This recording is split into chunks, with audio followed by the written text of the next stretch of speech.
welcome from the deep. I am Mike the Finder. And I am Book of Brett. And we have been on an extended hiatus as of lately, the last month, maybe a little bit more. But that changes today with us talking about the 2021 film from M. Night Shyamalan, Old. His newest film.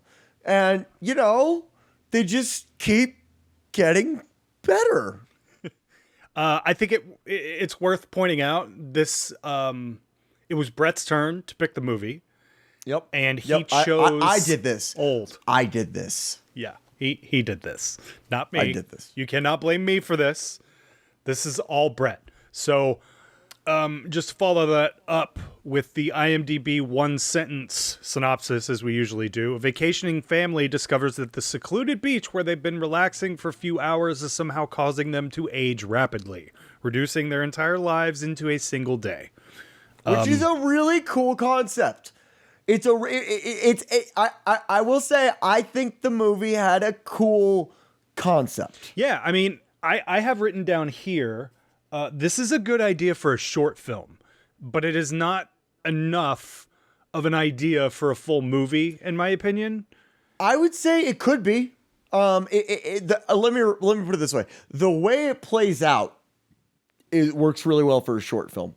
Yeah, I think if you made this like a 25 to 30 minute movie, it could be great. Yeah, and I actually have a way of how they could have done that. However, we're going to have to wait to get to the end. Okay. Because I can't say why it would work better without mentioning the ending. And I do want to preface all of this with this is an M. Night Shyamalan movie. And as such, his movies are based around the expectation of a twist ending. We are going to get into that ending eventually, but I would argue that this twist ending, is not the groundbreaking blockbuster twist ending that we've expected from some of his movies. I would argue there's very little blockbuster happening in this. Okay, so this was directed by M. Night Shyamalan. This was also, the screenplay was also written by him. Shocking. And this is actually based on a graphic novel called Sandcastle. So this is not a complete original idea for him. So he's kind of, and I don't know, to be fair, I don't know if his other movies are like this or not, where they're based off of something.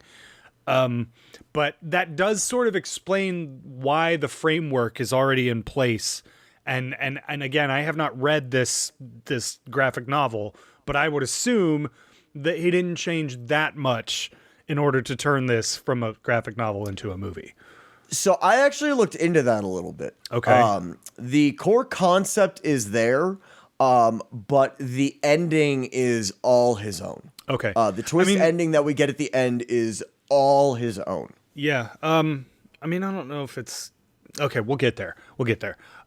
So let's just start out kind of like we always do with our general thoughts on this film, and then we'll go deeper into specific things that we want to talk about. So how did you generally feel about this movie? Negative, sad. I feel like while the character's time was expanding, I was losing a great deal of mine. The only redeeming quality this movie has is the cinematography. It is the sole, and it's not like astounding or anything, but it is decent. It's actually pretty good. I like the cinematography, but it is genuinely the only redeeming quality of this movie. We get, in my notes, I've actually got that there are 3 good actors in this whole movie, and 2 of them die by the middle of Act 2. The kid that plays the little boy is awful. Like truly terrible. Even the I would say there's probably more. I mean, I'm being sarcastic when I say there's like 3 good actors. There's actually some good acting in here, but the dialogue feels like it was written on a Xanax binge that was followed up or chased with NyQuil. That's how the dialogue in this movie feels to me. It plays out awkwardly. M. Night Shyamalan sucks at writing dialogue. He is fucking awful at writing dialogue. He needs a writing partner to go, hey, M, don't do that. Tone it down just a bit. like bring it down, man. Actually, I would say instead of toning it down, he needs to energize it, because the dialogue is just, it's so fucking, it's weird, it's lazy, and yes, I'm going to cuss in this one more than normal, but it's because I really, really, really did not like this movie. It's just everything about it is just bad. Even the actors that we have in here that are good actors, there's nothing for them to do with the dialogue. It's just it doesn't feel natural. First of all, the interactions between the characters never feel natural. There's a lot of stupid decisions made. There are just so many plot holes in this movie. So very many plot holes. And I really can't figure out, like, I don't know if these actors just, like, didn't read the script, but, like, I know for a fact that usually you read, like you read a script and then you decide to, jump on board with the movie. And I don't know how you read this script and go, yeah, I'm in. Like, it doesn't make any sense to me. Unless the actors, or sometimes what they'll do is they'll send scripts to actors, but they'll only send them the scenes that have them in it. And so maybe that's what it was, and maybe it made more sense that way. But like when the like at the very beginning, the mom and the dad are excuse me, I'm getting over being sick. The mom and the dad are having this this conversation at the beginning of the movie where she talks about how he's always living in the future, and then his rebuttal is, you're always living in the past. And this whole thing just is indicative of really the dialogue throughout this movie, which is just, it's weird, it's unnatural, it feels fragmented, and just, I don't know, there's something about the dialogue. I mean, would you agree that the dialogue is atrocious in this movie? It's f***ing unbearable. I think. Yeah. I honestly felt like this. I kind of feel like this movie was written by a first grader. Like, yes, it feels like it feels like he wrote this with the idea of, this is how adults talk, without ever having held a conversation with another adult. Right. Well, it's almost like he wrote it as a child, assuming what adults are like, but who's also never met another child. So yeah, that's what it felt like to me. The whole thing, I'll just kind of go into my thing here.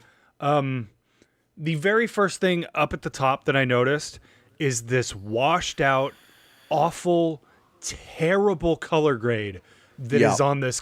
The entire movie feels, there's no contrast. It almost looks like whoever color graded this didn't actually know how to color grade flat footage, because it's not what they were trying to go for is this hyper stylized look. But all it did for me is make me sort of feel like the guy that color graded it didn't actually know what he was doing.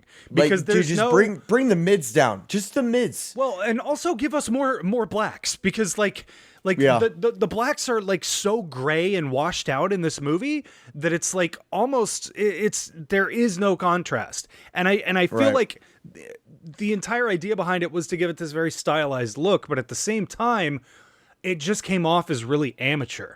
And that, more than anything else, is what I will say about this movie, is the whole thing feels amateur. You're right about the cinematography. Yeah. There's really great framing in this at certain points. Like, really great framing. They do these amazing tracking shots throughout the entire movie where they go from one point and then they come back and stuff has changed, which is very cool. But when realistically the only good thing that you and I have to say about this is that the cinematography is good, there's a problem with everything else. The dialogue is bad. The script is unbelievable. Because I kind of feel like if you named this something else, it actually would work a little bit better. Because if we just look at the poster here, this gives away the entire plot. All of it. Yeah. And well, because of its name and because of this poster, I already knew everything that was going to happen. This was a super... I sort of saw everything that was going to happen way before it did. And it's because of the name and because of the poster. Well, and not only that, you get an idea of what's going to happen at the end really early on in this movie. Yeah.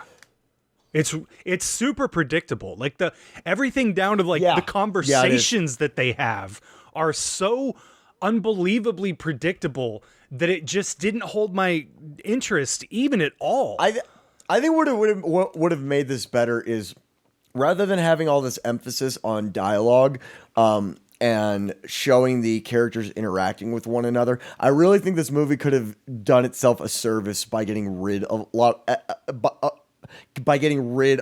of the dialogue, simply because I really think that would have shown this isolation in the characters to kind of match the isolation of the area that they're in.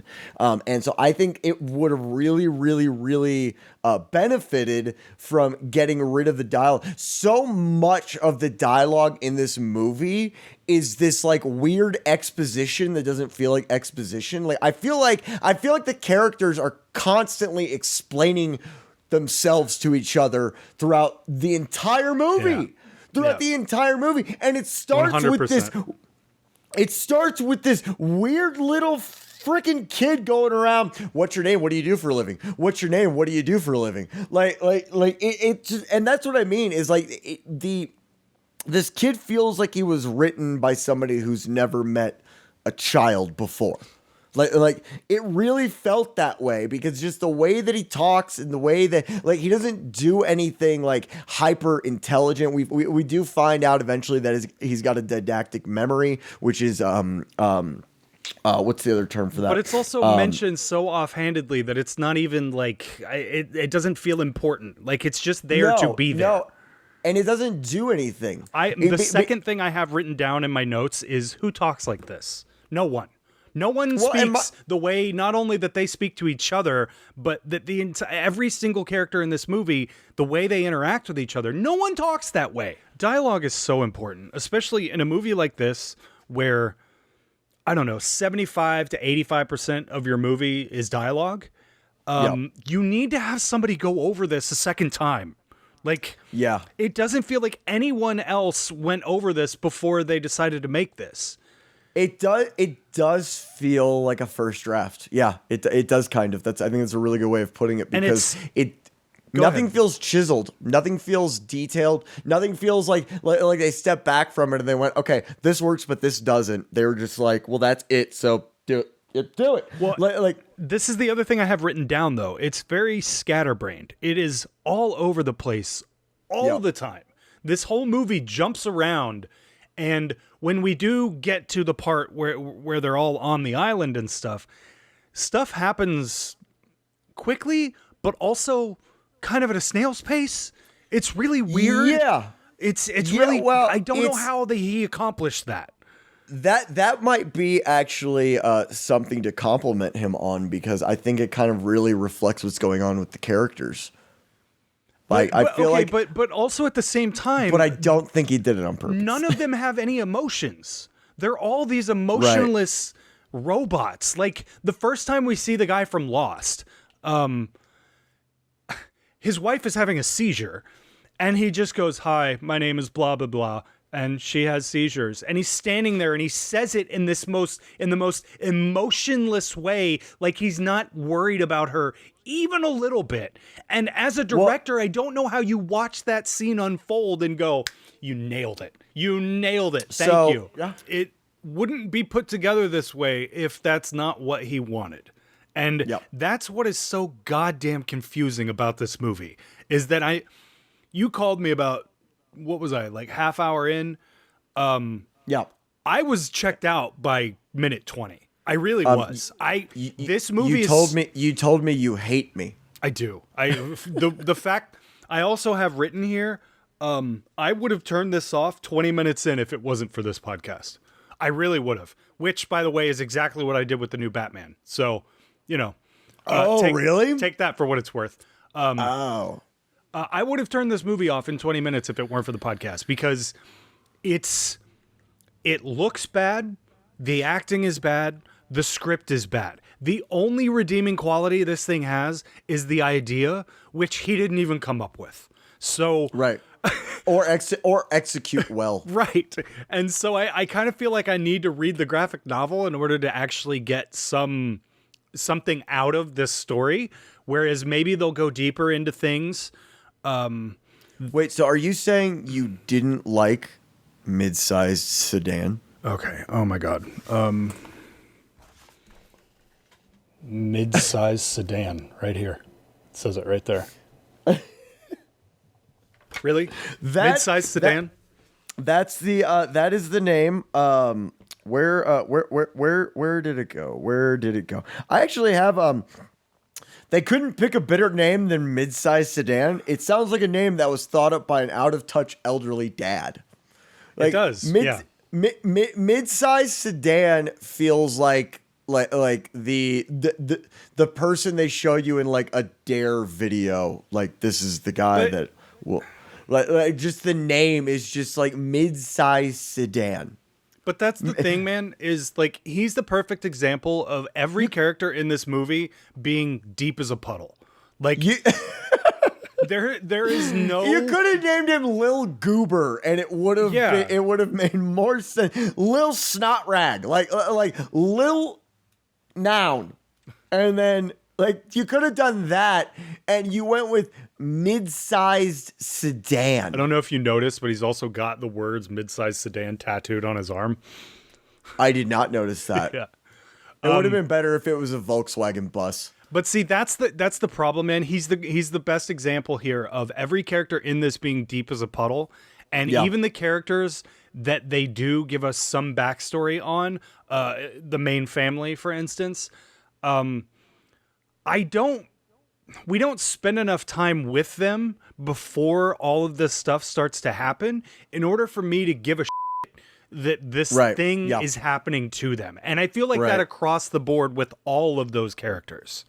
Yeah, the only one I had like any vested interest in seeing something happen to her was the other mom, like the really like hyper skinny supermodel mom. Yeah. I just really wanted to see something terrible happen to her. Well, something terrible happens, but not in the way I think that you wanted it to. It's something terrible in happens. its execution, not necessarily in the thing that happens to her. So I kind of actually liked her death scene. Did you? Yeah, I actually kind of liked her death scene. Not from like any like storytelling perspective, but I just thought it was cool to, again, spoiler alert. I thought it was really cool to see just all of her bones breaking like that and then re-healing in like the wrong position. And I liked that. And then I liked the death scene of again, spoilers, of her husband. But I don't understand why the woman had, why the main mom, and this is so indicative of like how we feel about this movie because we're referring to them as the characters they are and not the characters' names that they have. I have no idea other than Maddox because it's such a weird name.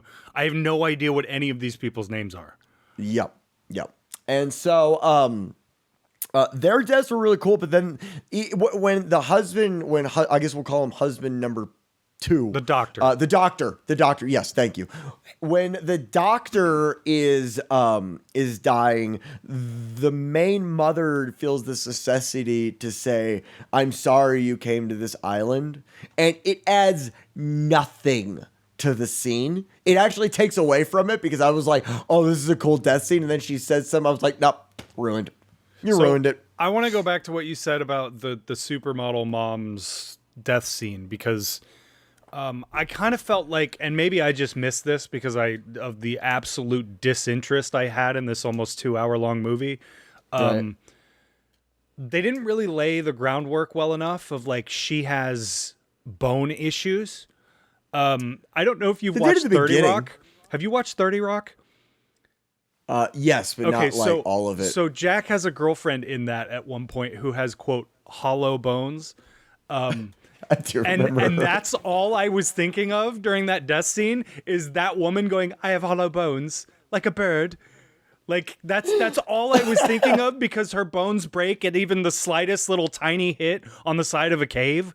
And they don't lay the groundwork well enough that it makes sense for me. Because the She's only got a groundwork calcium that deficiency. the only groundwork that is laid, again, I might have missed it, is her saying, I need my calcium. That's it. So at the very beginning, they mentioned that she has a calcium deficiency. They do. That's why I loved this because she's like, is it calcium enriched? Because I have a calcium deficiency. Okay, Take a tablet. Their whole thing was we brought these families in because a person within each one of these families has an issue and we're trying to solve said issue. Again, we're going to get into spoilers here with the ending. We don't find that out till later. Right. But I just don't, there's not enough reason for her to exist as a character almost because she doesn't add anything other than that death scene to this movie. No, and it's not this like hyper big issue either. Like everybody else has like these like has tumors and seizures. And it's a reoccurring theme throughout the whole scene on the beach. Yeah. And for her, it's like this lady has a tumor. This lady has epilepsy. This guy has what I'm assuming is advanced Alzheimer's. And then we've got hollow bone girl. Bird girl. Yeah. Bird girl. We've got bird girl. It's like, and to be fair, that is a real thing, but I don't think that's, I don't think it's so bad. And maybe this is just because of the hyper aging thing that whenever you hit your arm on the side of a cave, that it's going to break in 12 places. Like, I would say, which is why that death scene bothered me so much. I would say, I think it's possible, I think it's possible that if somebody had that at a really young age, because that woman looks very, very young, like she looks like she's like half the age of her husband, not age shaming or anything, just that's what it appears to be. If you went 30 to 45 years without treating it at all, I could see it being plausible that might be that severe of an issue if it's untreated for that long of an amount of time. And we do have to suspend a little, bones, you know, like I have hollow bones. but no, and now we're getting to like plot holes. And speaking of the doctor and his wife, where does this man keep getting his knife? And why is he allowed to continue accessing said knife? Like the first time he went up and he just stares at Mr. Sedan and he just slashes him across the cheek. Take his knife away. Take it away from him. Stop giving. Not only that, he's allowed to keep the knife after that. He then goes and, spoiler, stabs poor Mr. Sedan to death, and then they take away his knife, and then somehow he gets it back. Like, dude, like you're on a beach. If it's not in your pocket, it's not safe. It's not safe. So put the knife in your pocket. You're not going for a swim anyway. Put the knife in your pocket and don't give it to him. Like, that's what blew my mind. Oh, what? No. Keep going. Oh, but that's what blew my mind so much is that this man has a knife way longer than he has any sense of having.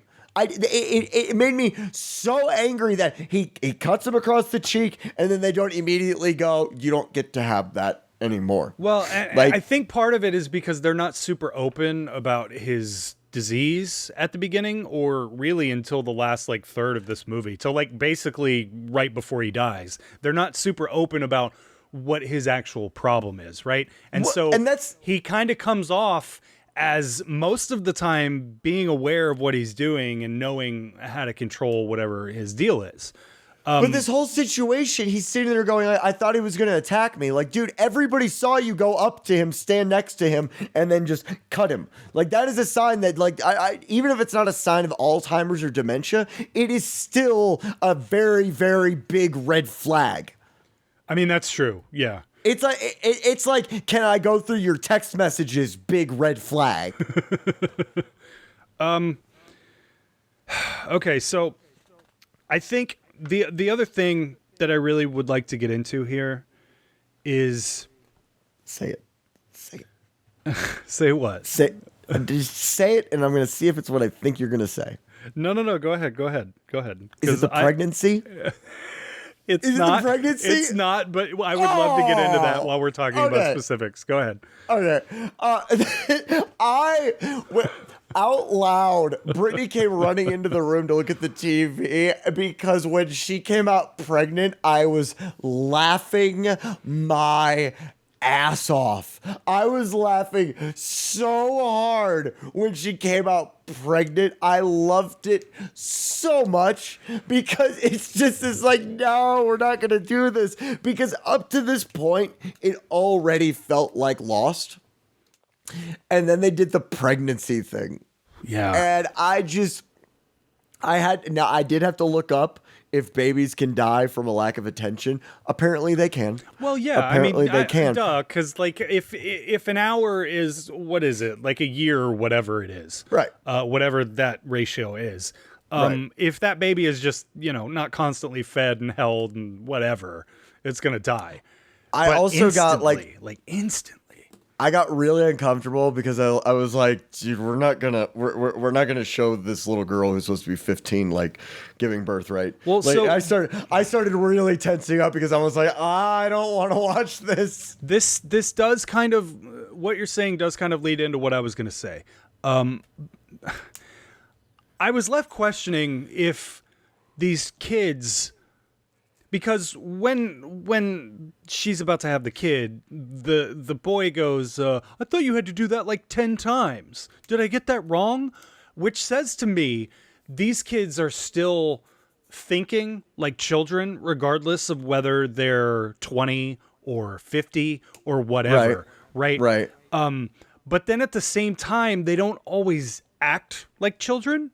And they have all of these thoughts so that children, especially someone who is 6, would not have. It bothered me.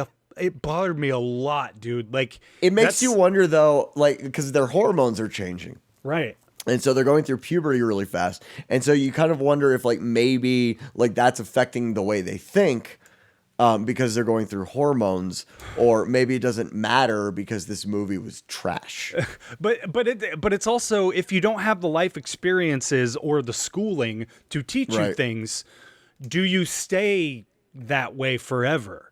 Like, because like you said, it's really inconsistent, and that more than anything bothered me so much because at the end they make sandcastles and stuff. Like, they're clearly They're clearly in the mindset of children, but it just doesn't all line up and add up to it just, I don't know. Can we talk about the sandcastles for a second? Yeah. So these are not small sandcastles that they build. And they begin building them, or they come up with the idea to build them directly after saying, I think we have 12 to 13 hours. Yeah. So you're fully conscious of you have 12 to 13 hours, but let's build a sandcastle? Well, so I think this is probably, again, I have not read the graphic novel, but I think this is probably a leftover from the graphic novel that is called Sandcastles. So I think that's probably what it is. And in the graphic novel, if I had to guess, I would say that probably has a much heavier moment to it. Because, you know what I mean? You could do a lot with that because it's these two kids trapped in adult bodies that just want to make a sandcastle. That idea alone is great. It's a great idea. But the execution is, they go from like sandcastle building to instantly, I need to decode this message. And well, yeah, and that moment isn't, they don't stay on that moment long enough to give it any weight. Well, and if he's got photographic memory, why is he remembering this just until now? Like when he's a little kid at the very beginning, he's scared and he's probably bored at a certain point. You're going to tell me at no point at this time does he go, I'm going to go back to my friend's thing that we made together? Like It's just, that was such a glaring plot hole to me because he's got photographic memory, but he can't seem to remember that he's got this thing that his friend gave him, which if I were in that situation, I would want something that like of my most recent like positive memory. You know what I mean? Yeah. Well, I also think it's he's 6, right? At the beginning of this? Yeah. Is that right? Yeah. You're really giving a lot of credence to what a 6-year-old can not only come up with, but also decode. I don't know if you've ever met a 6-year-old, but like Nope. that is not within the grasp of a 6-year-old, eidetic memory or not. Like Right. Eidetic. That's right. I said deidetic earlier. I think it's eidetic, right? I think it is eidetic. Somebody will correct us, I'm sure. But all of this leads me around to kind of what I was saying earlier. We don't spend enough time with any of these people for me to care, right? And because I don't care, all of this drama is completely meaningless. Yeah. The only way drama works, and especially something that is so dialogue heavy like this movie, the only way something like that works is if I give a shit about the characters that are in this situation. And right. if the situation doesn't make sense, if I care enough about the characters, such as Lost, I will be willing to look past that, right? Like episodes being written as they're filmed. Okay, but that's beyond my point. I care about that, especially in the first season. I care about the characters enough to understand, okay, a smoke monster is not necessarily realistic, but because I give a shit about these people, let's see how they handle this situation. All of the drama in this movie is meaningless because none of it adds up, because I don't care about any of these people. And so the entire time I'm watching this, I was literally sitting there like, oh my God, he's about to say this. And then he says that because it's super, you can just tell what's going to happen throughout the entire thing. This goddamn thing wrote itself with just the idea, which is not always a bad thing, but in this specific instance is a very, very bad thing. And so it's predictable. It's bad. Way too long. That ending takes forever to get to. Yeah, bringing up the ending actually brings me around to what I was saying about being able to like really see the ending coming before it does, because there's actually a scene where the son, whatever the not Maddox kid, where when he says Trevor or something. Regardless. Sorry. Anyway, there's a scene where he goes, "That's a camera up there." Yeah.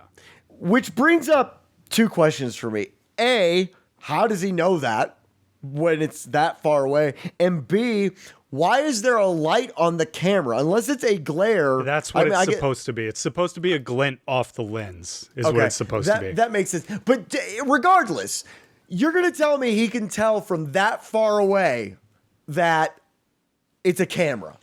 There's no way. You're right. I think that this is part of the problem with it being a graphic novel versus being a movie. And a graphic novel, I wouldn't question that even a little bit. But in a movie, you set the scale yourself. So doing something like that, it just doesn't make any sense. But what I will say to counter that is, all of the equipment that he has, you and I know about cameras, so we know that piece of crap camera that he's using. It was the 100D or something, wasn't it? It was like I think it was like a D800 or something like that. Yeah, it was a really consumer level camera, like really low grade consumer level camera. Mid-grade. It's a mid-grade consumer. 10 years ago, it would have been mid-grade, yeah. Okay.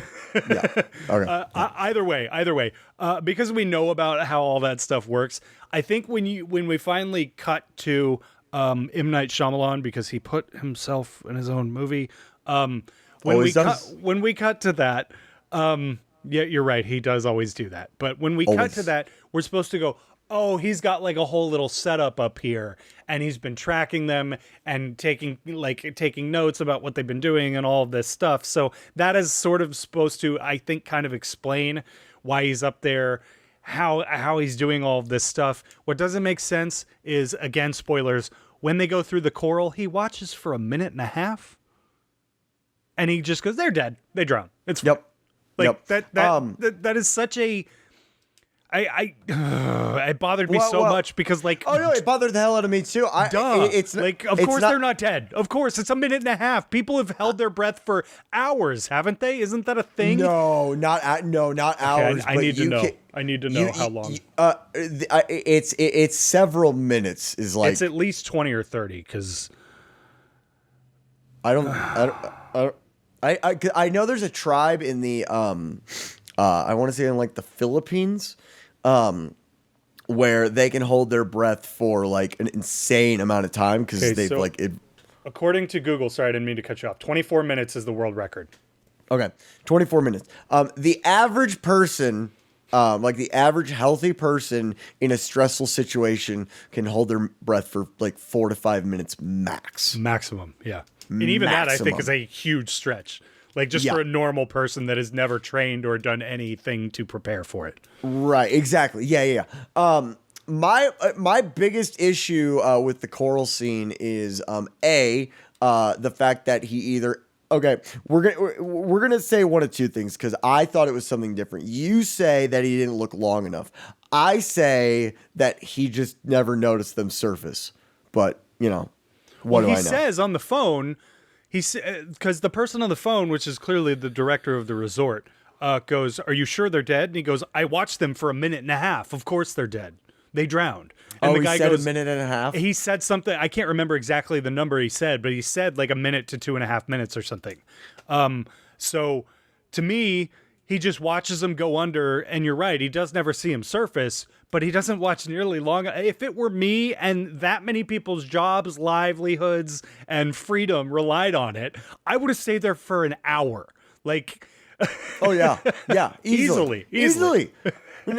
My other issue with the whole coral scene, actually, there were a couple of issues I had with the coral. First of all, the actual scene where they're swimming through the coral.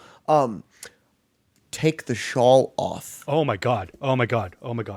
Just take the shawl off. It's just not a take shirt. The shirt off. Do you see that? Just take the shirt off. It bothered me so. Oh, it was terrible. I was infuriated by it. Yeah, no, it was truly terrible because it's just like And if that crack hadn't gone in the coral, what would you have done?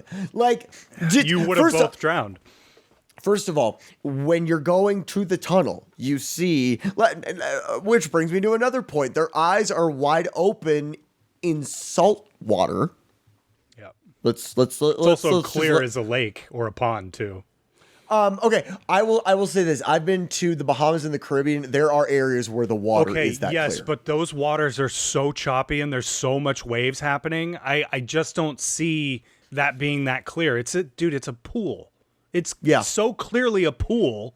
Well, like, not only that, when you're coming up to it, even let's get rid of they can see under salt water because they're fish. Let's get rid of all the other crap going on. When you're coming up to the tunnel and you see just coral just jutting out everywhere in this cave, take your loose clothing off.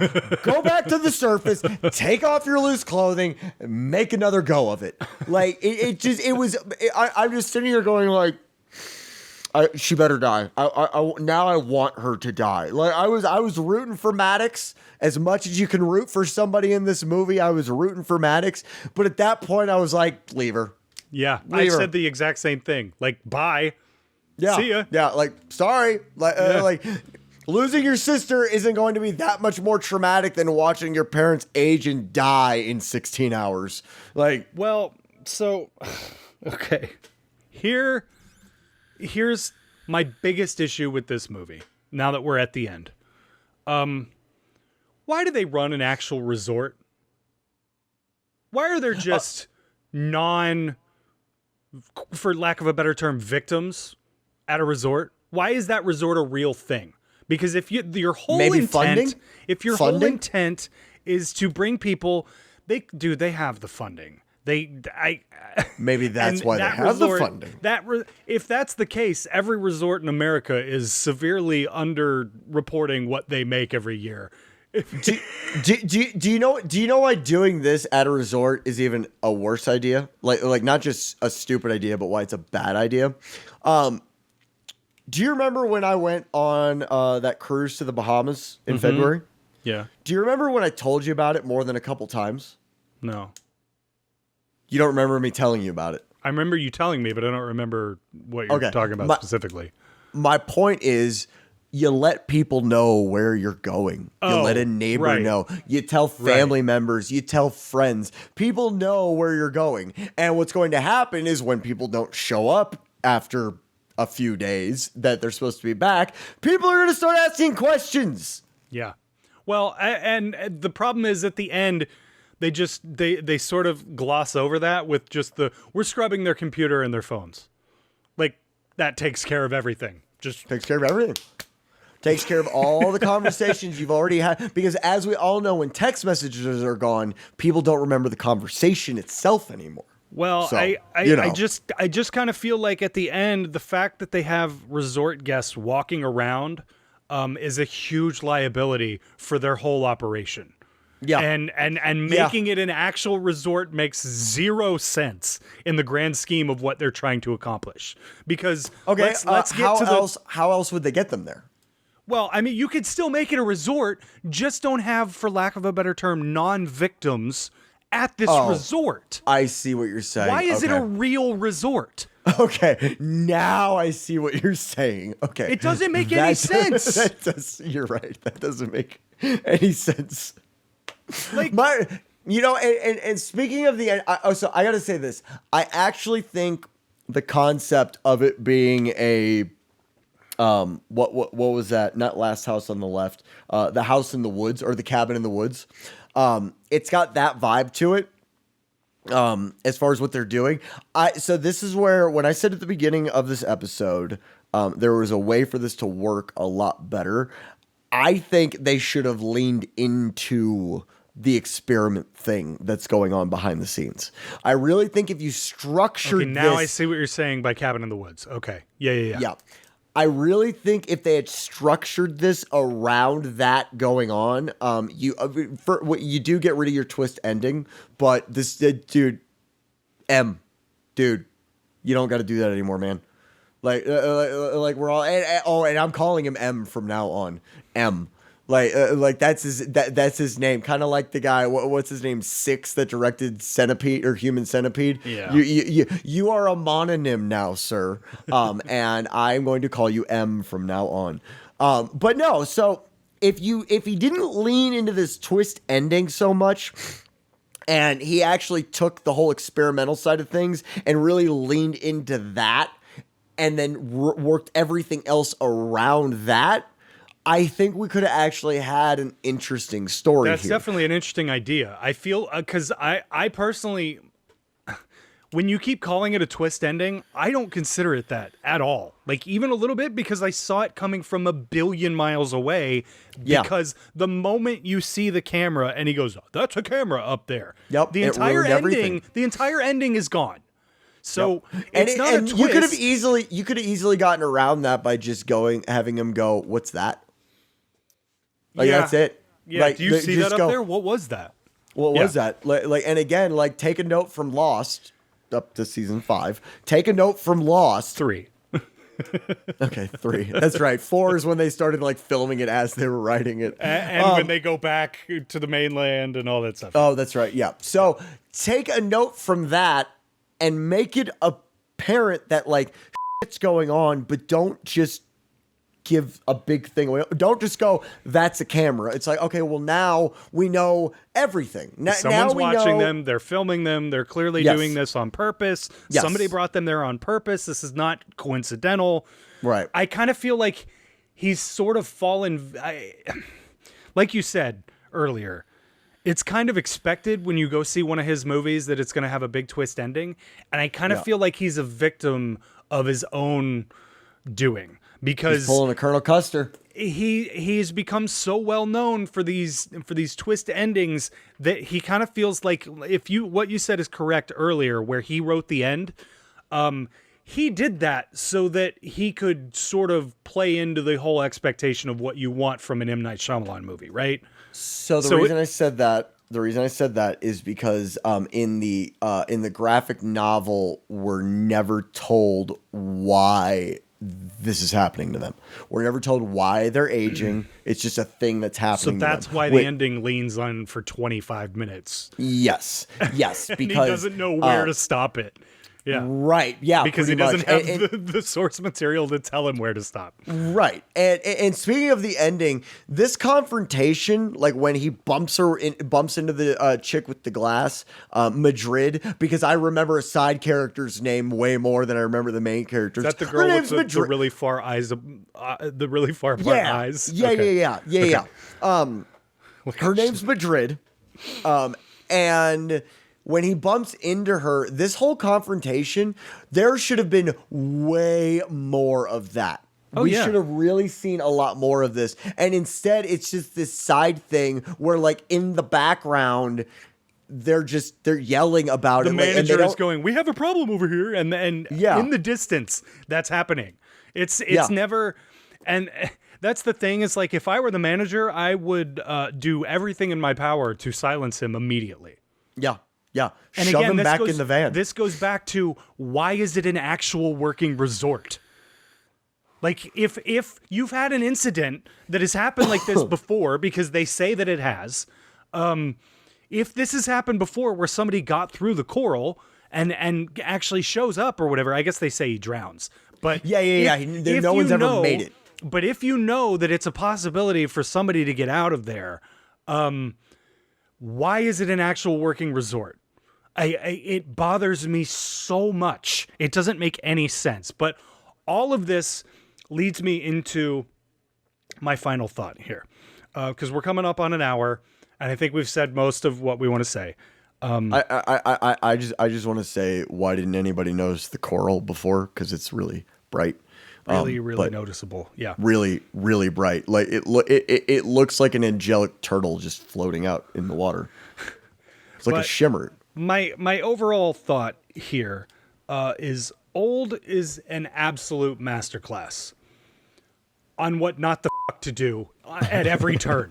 At every turn. Every turn. Every turn. Sound design, music, audio, dialogue, script, lighting, all of it. All of it is terrible. And more than anything, this is a great idea. And I stick to what I said earlier. This would make a fantastic short film, but it makes a dog shit feature length. Because just because something is unsettling doesn't necessarily make it interesting. And the way they go about showing you how everybody ages, it's so subtle, and they don't do enough makeup, and it's more than anything, they tell you what's happening rather than showing you what's happening, which is a huge part of the problem here. Right. Yeah, nothing's like, it's because it's supposed to be a thriller, which does bring me around to a thing I was not going to say, but I'm gonna say it. This was voted at the People's Choice Awards as a drama, even though it's not. It's a thriller, which I really think is a really good sign of a couple things. One being how easily entertained people are when there's not a superhero involved, because we're so used to superhero movies, and how bland the average moviegoer's palate has become, because this movie made $90 million on a $15 million budget. I was wondering what the budget is. Nightmare Alley made $3 million. And I know you didn't like it, but it was, I think we can both agree at least that it was a much better movie than this. That movie's a fucking masterpiece compared to this. Yes. So that, and that's what really stuck out to me, was that it was voted for People's Choice Awards and that it made $90 million, which means it's becoming really, really, really easy to entertain people, because we're getting dumber. because we're getting dumber especially as far as the language of movies go and what we expect out of movies. It's so bland now that, I mean, you can do stuff like this, and or I'm sorry, it didn't win, it was nominated, but still. Okay. Well, on IMDb, this has a 5.8 out of 10, and It's too high. I let's go ahead and get into our ratings here, because I would love to know what you are going to rate Old from M. Night Shyamalan from 2021. I'm gonna go ahead and give this 1 out of 10 stars. Wow. I truly disliked this movie. At the end of it, I felt like I had just finished another abusive relationship. And what I mean by that is it felt like an assault on my senses. It felt like time was wasted. I'll never ever get this time back.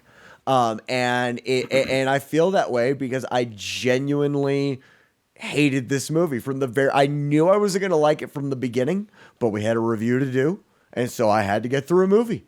And that's why we do these. So you don't have to. That's true. Okay. Well, I'm going to give this a 3 out of 10. Only because the people working the cameras knew what they were doing. That's it. The people running the actual cinematographers, they know how to shoot a movie.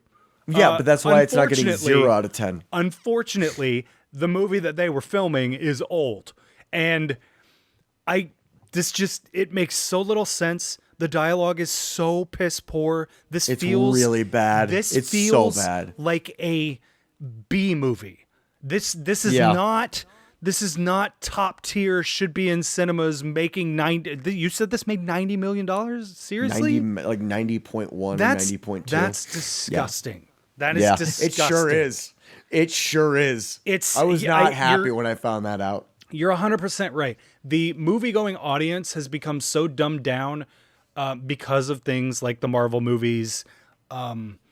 There's too many superhero movies and not enough smart dramas in the world, and what it has done is it has collectively dumbed down the movie watching audience in a way that allows something like this to be at the very least moderately successful. And if it really made $90 million off a $15 million budget, that's not moderate success. That is unfortunately hyper successful. That's an ROI of 400%. I know. That's disgusting. This movie has nothing. There's no redeemable value to this whatsoever. I hated every second of this. And I don't say that very often, but I genuinely hated every single fucking second of this movie. Well, we normally don't say that a lot because we try to keep in mind that people worked on it. Yeah. But it feels like nobody cared about what they were working on. And that's why I can say, like, I genuinely hated everything but the cinematography in this movie. And again, like I said, that's why it's getting 1 out of 10 stars instead of 0 out of 10 stars. Right. Or half a star if I'm not allowed to give 0. And if 1 is the bare minimum, it gets 2. But that's my point, though, is like, dude, it doesn't feel like anybody cared about this movie at all. Like even usually you can go like, oh, well, the actors did the best that they were given. Now, to be fair to the actors, it's very possible that they portray these characters in one way and M. Night Shyamalan was like, no, I need you to do it this way. That's entirely possible. Yep. So I don't want to shit on the actors too much because I have a feeling that a lot of this, it reminded me. I kept being reminded of this behind the scenes clip that I saw from The Happening, which was somehow better than this. The behind the scenes clip. No, the movie The Happening. Okay. Have you watched it? I have not. No. Oh, buddy. Anyway, there's a scene where Mark Wahlberg, there's a behind-the-scenes shot of Mark Wahlberg looking at M. Night Shyamalan. I don't remember the specifics of their conversation, but it's basically him going, "Why would I be doing this?" And that's how I felt through this entire movie, or how I imagine the actors must have felt through this whole movie, going, why would I be doing this? What would be my motivation behind doing this? Because none of it makes any sense. And so keeping that clip in mind, I have a really, really, really easy time believing that the actors tried and he was like, no, I want you to do it this way. I mean, that's totally possible. And if that's I'm going to give them the benefit of the doubt on that. If that's the case, this is the movie he clearly wanted to make and had in his head. And good on him for being able to bring that to fruition, I guess. Sure. But as far as entertainment for somebody who is critical, who watches movies with, at the very least, a critical eye of not only the technical aspects, but dialogue and acting and just everything that makes a movie. I don't know how I don't know how as a director you sit down and watch this final product and think that's what I wanted. That's exactly how I wanted all this to fit together. That's what kills me. You know, he's watching the dailies and going, that's how I want this to be. Yep. Like not even with the color grade, but like watching the scene play out. He's watching the dailies. The producers had to watch the dailies to make sure their money was being invested properly. Everybody signed off on this. It's like it's like when like poison shows up in like a baby's toy. Like, dude, there were quality assurance checkpoints and it hit everyone and it still ended up in a baby's mouth, because that's where all things end up for a baby. And it blows my mind that there's so many quality assurance checkpoints along the way, and this just got passed along through all of them. It's like, where are the gatekeepers? Well, with all that being said, let us know what you thought of this movie, because I'd really love to hear the thoughts of someone who actually genuinely enjoyed this, because I understand that we're not necessarily the target demo for this.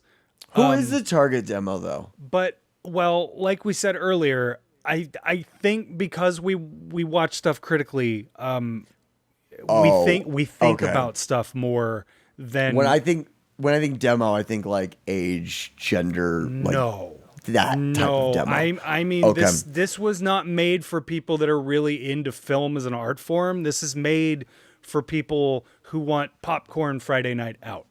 Like, I just don't feel like you even get that out of this. You don't. Well, we don't. Somebody did. If it made $90 million, which is just, that's hard ludicrous. For me to believe. That is actually hard for me to believe. But, so if you like this, let us know why, because I'm genuinely interested. So I think that's where we're going to go. What were you thinking? Yeah, I think that's where we're going to go ahead and call it for today. If you like this review, make sure you hit the like button. If you really liked it, make sure you hit the subscribe button, because we got a lot more content like this on the way. Our hiatus is over for now. Also, we recorded this with Discord, which we never do because Zoom really screwed us. So that's kind of what's happening with the video today. We may try to figure out a different way to do this next time, but like as far as today goes, that's why it's kind of weird and maybe doesn't look as good as it usually does, because Zoom added a time limit to one-on-one calls, which they have never done before. So it really screwed us. Bastards. And it really messed with our workflow for real. So I sure did. It really made, in my honest opinion, I think it made this review a little bit more scatterbrained than it would have been if we had been able to just sit down and do this the way we usually do, because we got so flustered over all of the technical stuff before we actually got to record for this. But nevertheless, we're back at it now. So hit the subscribe button if you want to see more. We do have more reviews if you want to go check those out. Thank you guys for watching, and we will see you guys next time from the deep. Bye-bye. Ta-ta.